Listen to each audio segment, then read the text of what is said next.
WKBN is joined by Harding's Matt Richardson as the high school football season is fast approaching. Coach, in your initial season leading such a storied program, how do you evaluate what took place last year, posting 8 wins, first time in 6 seasons, and winning a playoff game?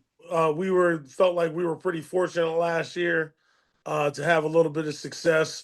The main thing that we wanted to do was change some of the behaviors of the kids, get them working and functioning at a level that we think that Warren Harding should be functioning at, win some games, and get to the weight room as quick as possible.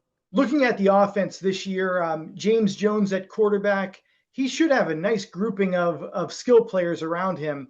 If you could just talk about those who'll be carrying the football this fall, rushing or receiving, or even James himself.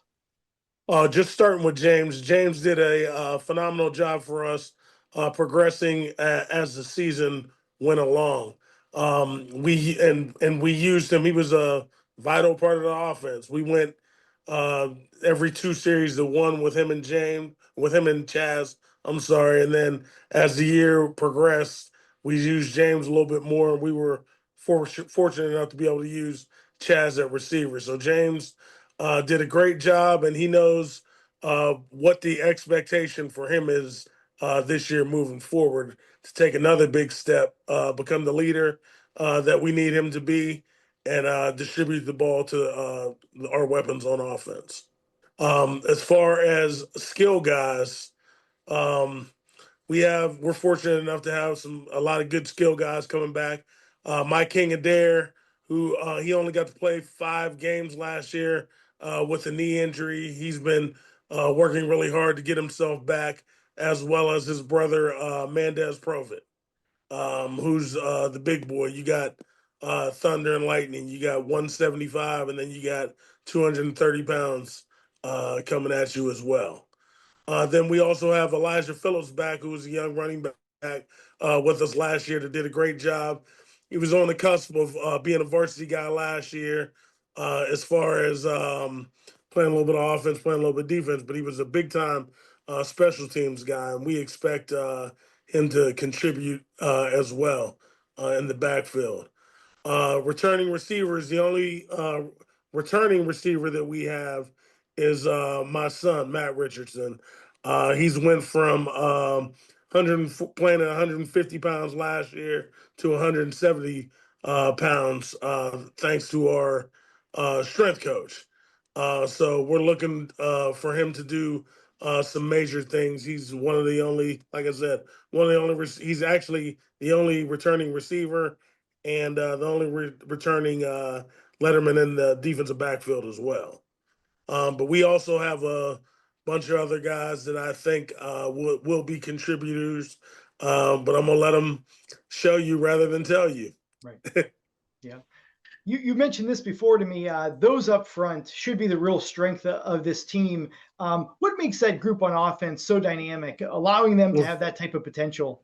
well, the funny thing is, when you started and you asked about the skill first, I was going to tell you that the game is won. It's all fun and games till we start talking about Right. the trenches, And I think that's where we do actually have some strength, and we have some guys with a little bit of experience, starting with Xavion Smith, who is a 6'5", 250, closing in on 260 pounds left tackle, or he's going to play left tackle this year. He played right tackle for us last year, but he did a phenomenal job last year being a first year football player, learning how to play football, getting his butt kicked a little bit.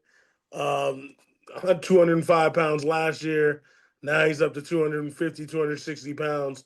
Now he's ready to be a contributor. Got his first offer from Youngstown State last week or the week before. So we feel really good about him. We have a couple other veterans coming back. Anthony Simpson's going to be a three-year starter. He's 6'2", about 250, 260 pounds as well. Ashton Coleman is a guy that's returning from last year. That's about 300 pounds. Josh Flannery was a rotation guy last year. He's about 6'2", 290 pounds. And then we have two or three other guys that are fighting for that other spot that are also going to be in the rotation. The biggest thing is being able to have a rotation guy at each spot allows you to create some depth and give some guys some breaks. So we feel good about that position, that group. Last year, many teams found scoring difficult against your defense. 5 opponents failed to score double digits. This year, you return an abundance of talented defenders. How do you see this group this year compared to last year? Well, I feel like they're bigger, faster, stronger. That's for sure. The one thing that we held our hat on last year was running to the football and effort. So if we continue to do that, I think the sky's the limit for those guys. They have the experience now. Now we just gotta turn it up a notch.